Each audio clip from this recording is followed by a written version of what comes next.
शिवसूर्याने उजळला शिवनेरीचा माथा, शिवसूर्याने उजळला शिवनेरीचा माथा, सह्याद्री सांगते त्याच्या पराक्रमाची गाथा. अरे काळजात जेव्हा लख अंधार दाटतो, शिवगर्जनेने अवघा महाराष्ट्र पेटतो. निसत्व, निस्तेज आणि मुरगाळ झालेल्या समाज मनावर तिला स्वराज्य इच्छुक बनवताना कित्येक दऱ्या खोऱ्यातून कडा कपाळातून बाळा मावळ प्रांतातून फिरताना माणसं मिळवून माणसं जुळवणं आणि माणसं जुळवून स्वराज्याच्या कामी लावणं याचं अखंड शिवधनुष्य ज्यांनी आपल्या खांद्यावर पेलला ते रयतेचे लोक कल्याणकारी जाणते राजे छत्रपती शिवाजी महाराज यांना मी आराध्य गजानन ठाकरे मानाचा मुजरा करते.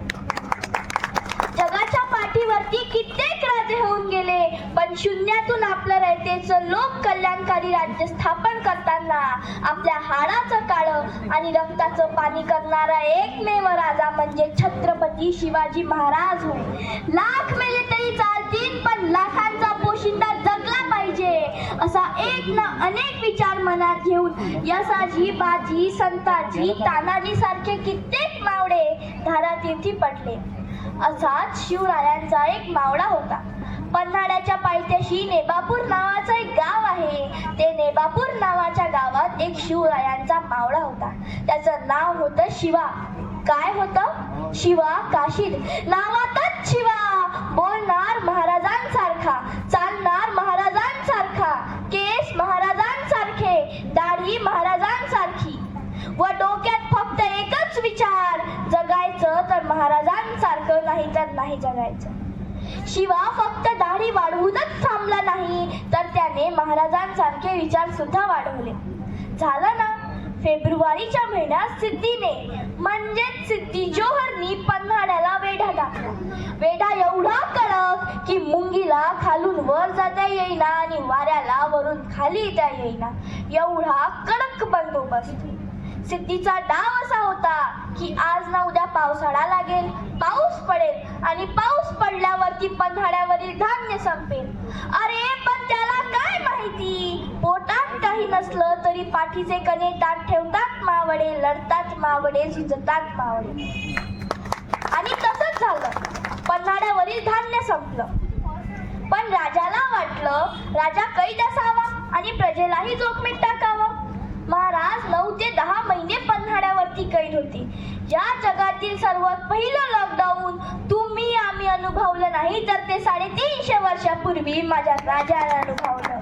तुमच्या माझ्या आधी सगळं काही सहन केलं माझ्या राजानं. झालं. महाराजांनी शिवा काशीदला बोलावणं धाडलं. शिवा आला. राज बोलावणं धाडलं जी. होय शिवा, आम्ही ऐकून आहोत की तू आमच्या सारखाच दिसतोस. होय राज, मग मला बघायचं आहे. शिवा गेला, महाराजांसारखा जिरा टोप घातला, महाराजांसारखा पोशाख घातला आणि मिशीला पीठ देतच बाहेर आला. दिसतोय की नाही राजा तुमच्यासारखा? होय शिवा, तू तर माझ्यासारखाच दिसतोय. मग मी त्या सिद्धीलाही ओळखायला यायचा नाही वय. शिवा, तुला कसं कळलं रे की मी तुला त्या सिद्धीच्या भेटीला पाठवणार आहे ते? इतके दिवस झाले राजा तुम्हाला बघतोय, मग आम्हाला कळणार नाही वय नेमकं काय करायचं ते? डोक्यात विचार नाही आपण गेल्यावर आपल्या बायका पोरांचं काय होईल, तर डोक्यात फक्त एकच विचार, आपला राजा जगला पाहिजे, जगाचा पोशिंदा जगला पाहिजे. द्या की राजविडा, जातो की त्या सिद्धीला भेटायला. द्या की राजविडा, जातो की त्या सिद्धीला भेटायला. झालं. प्लॅन तयार झाला. एका पालखीत बसला शिवा काशीद व एका पालखीत बसले छत्रपती शिवाजी महाराज. महाराजांच्या पालखीचे नेतृत्व करत होते बाजीप्रभू देशपांडे व बादलसेना. जाताना महाराजांनी शिवा काशीदला मिठी मारली. महाराजांच्या डोळ्यातून अश्रूचा थेंब पडला. जगाच्या पाठीवरती आपल्या सैनिकांसाठी रडणारा राजा म्हणजे फक्त छत्रपती शिवाजी महाराज होय. झालं. महाराज जाताना शिवा काशीदला म्हणाले, ए शिवा, शिवा चल ना रे, शिवा चल ना रे, आपण दोघे लढू शिवा, शिवा चल ना रे. शिवा म्हणाला, नाही राज, तुम्ही जावा, या रयतेला आमच्यापेक्षा तुमची गरज अधिक आहे राज, तुम्ही जावा. शिवा बाजी प्रभूंना म्हणाला, बाजी काका, माझ्या राजाला सुखरूप गडावर वरती पोहोचवा. झालं. शिवा काशीत सिद्धी जोहरच्या भेटीला गेला. सिद्धी जोहर शिवा काशीतला म्हणाला, तुम्ही जिंकलेले सर्व किल्ले मला द्या, मी तुम्हाला सेनापती करतो. हा सगळा संवाद चालू असताना एक सरदार हा संवाद ऐकत होता. तो सरदार ओरडला, हुजूर हुजूर, ये सिवा नहीं हो सकता. क्या बकते हो, क्यों नहीं हो सकता? मैंने देखा था सिवा को मेरे अब्बा जान के साथ. तो सरदार म्हणजे अफजल खानाचा मुलगा फाजल खान. सच बता नहीं तो बेमौत मारा जाएगा. शिवा म्हणाला, होय मीच आहे शिवा. जन्माला जरी शिवा काशीत म्हणून आलो असलो तरी मरताना छत्रपती शिवाजी महाराज म्हणून मरतोय. हे ऐकताच सिद्धी जोहरने आपली तलवार काढली व शिवाच्या मानेवरती सक्कन वार केला. शिवा मातीत पडला. माती उंच उडाली. शिवा त्या उंच उडणाऱ्या मातीला म्हणाला, अरे सांगा माझ्या राजाला, तुमचा शिवा मातीत नाही मेला तर तुमचा शिवा मातीसाठी मेला. मातीत मरणारे कैक असतात पण मातीसाठी लढणारे फक्त शिवरायांचे मावळे असतात हे सांगून गेला. सह्याद्रीच्या कडे कपारी सूर घुमतो वारंवार. सह्याद्रीच्या कडे कपारी सूर घुमतो वारंवार. शौर्य गाजून गेली मर्द मराठ्यांची तलवार. ढाली, लढाई, तलवारी या सगळ्यांच्या पलीकडे जाऊन छत्रपती शिवाजी महाराज हे एक उत्कृष्ट राजे होते. नेताजी सुभाषचंद्र बोस, भगतसिंग हे सगळे सांगतात, आम्हाला स्वतंत्र आंदोलनाची प्रेरणा जर कुठून मिळाली असेल तर ती फक्त छत्रपती शिवाजी महाराज यांच्या स्वराज्यातूनच मिळाली आहे. जगप्रसिद्ध इतिहासकार टायबन म्हणतो, जर छत्रपती शिवाजी महाराज आमच्या देशात जन्माला आले असते तर त्यांच्या स्मृतीचा अक्षय ठेवा आम्ही आमच्या डोक्यावर घेऊन नाचलो असतो. डॉक्टर बाबासाहेब आंबेडकर म्हणतात, मला संविधान लिहिताना जास्त कष्ट घ्यावे लागले नाही कारण माझ्या डोळ्यासमोर छत्रपती शिवाजी महाराज यांचे स्वराज्य उभे होते. जगद्गुरु तुकोबाराय म्हणतात, शिव तुझे नाव ठेविले पवित्र, छत्रपती सूत्र विश्वाचे असे. ही छत्रपती या नावाची किमया आहे, ही छत्रपती या नावाची जादू आहे. आज मला इथे शिवरायांवर कवी राजभूषण यांनी ब्रिज भाषेतील लिहिलेली पहिली कविता म्हणण्याचा मोह टाळता येत नाही. इंद्रजमी जंब पर वाडव सुअंब पर रावण स दंब पर रघुकुल राज है. पौन बारी बाह पर संबुरती नाह पर जो सहस बाह पर राम द्विजराज है. राम द्विजराज है. डावड दंड पर चीता मृग झुंड पर भूषण विटुंड पर जैसे मृग राज है.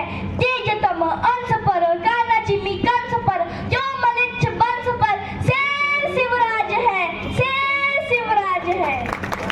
काही राजे पराक्रमी असतात तर काही राजे चरित्र संपन्न, पण पराकोटीचा पराक्रम गाजवून आभाळावरी चरित्र संपन्नता असणारा राजा म्हणजे फक्त छत्रपती शिवाजी महाराज होय.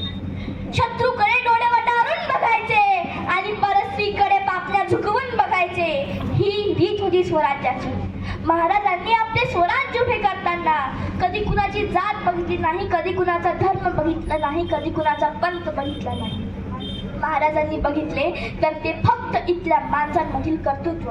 महाराज कधी मुसलमानांचे विरोधक नव्हते, ते विरोधक होते ते त्यांच्या विचारसरणीचे. जर छत्रपती शिवाजी महाराज मुसलमानांचे विरोधक असते तर त्यांच्या तोफखान्याचा प्रमुख इब्राहिम खान, आरमाराचा प्रमुख दौलत खान, घोडदळाचा प्रमुख सिद्दी हिलाल, पहिला कर सेनापती नूर खान, महाराजांचे एकमेव चित्र उपलब्ध असणारा चित्रकार मीर मोहम्मद व अफजल खानाला मारण्यासाठी वाघनखे पाठवणारा रुस्तमे जमाल, सगळे मुसलमान. जर इतके मुसलमान सैनिक महाराजांच्या स्वराज्यात असतील तर छत्रपती शिवाजी महाराज खरंच मुसलमानांचे विरोधक असतील का हो? आजवर महाराजांनी किती लढाया जिंकल्या, किती किल्ले जिंकले, तरीही इतिहासात कोणत्या परस्त्रीवर अन्याय अत्याचाराची एकही घटना नाही व अन्य धर्मांची प्रार्थनास्थळे उद्ध्वस्त केल्याची एकही घटना नाही. छत्रपती शिवाजी महाराज हे एक सेक्युलर राज्य होते. सेक्युलर या शब्दाचा अर्थ इंग्लिश डिक्शनरीमध्ये धर्मनिरपेक्ष नाही तर सर्व धर्म समभाव असा होतो. सगळ्यांचा आदर करणारा राजा म्हणजे फक्त छत्रपती शिवाजी महाराज होय. अरे हजार असतील धर्म, लाख असतील जाती, हजार असतील धर्म, लाख असतील जाती, या सर्वांना एकत्र गुंफणारा एकच राजा, शिवछत्रपती, शिवछत्रपती. आज मला इथे एक गोष्ट प्रकर्षाने सांगावीशी वाटते. महाराजांनी आजवर किती गड किल्ले बांधले आणि ते गड किल्ले आजही एकदम सुस्थितीत उभे आहेत. अरे अभिमान वाटतो त्या गड किल्ल्यांना बघून, अभिमान वाटतो त्या गड किल्ल्यांना बघून की 350 वर्षानंतरही ते गड किल्ले एकदम साबूत परिस्थितीत आहे. पण आजच्या प्रगत तंत्रज्ञानाच्या काळात आमच्या इथे सिंधुदुर्गावर महाराजांचं एक स्मारक उभारलं आणि ते स्मारक 1 वर्षाच्या आत कोसळलं. अरे लाज वाटली पाहिजे सांगताना की आम्ही प्रगत तंत्रज्ञानाच्या काळात जगतो. नका बांधू अशी महाराजांची स्मारके, नका बांधू अशी महाराजांची स्मारके, कारण माझ्या महाराजांची उंची तुमच्या प्रगत तंत्रज्ञानापेक्षा कितीतरी उंच आहे. जर तुम्हाला माहित नसेल तर तुम्ही गुगलवर टाकून बघा who is the father of Indian navy, तर तुम्हाला एकच उत्तर मिळेल, छत्रपती शिवाजी महाराज.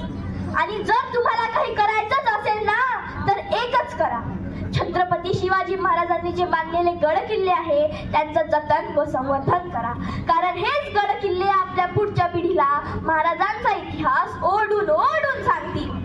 जाताना फक्त एवढंच सांगते ना जमीच्या तुकड्यासाठी, ना सोन्याच्या सिंहासनासाठी, ना जमीच्या तुकड्यासाठी, ना सोन्याच्या सिंहासनासाठी महाराज लढले, ते फक्त रयतेच्या सुखासाठी, ते फक्त रयतेच्या सुखासाठी.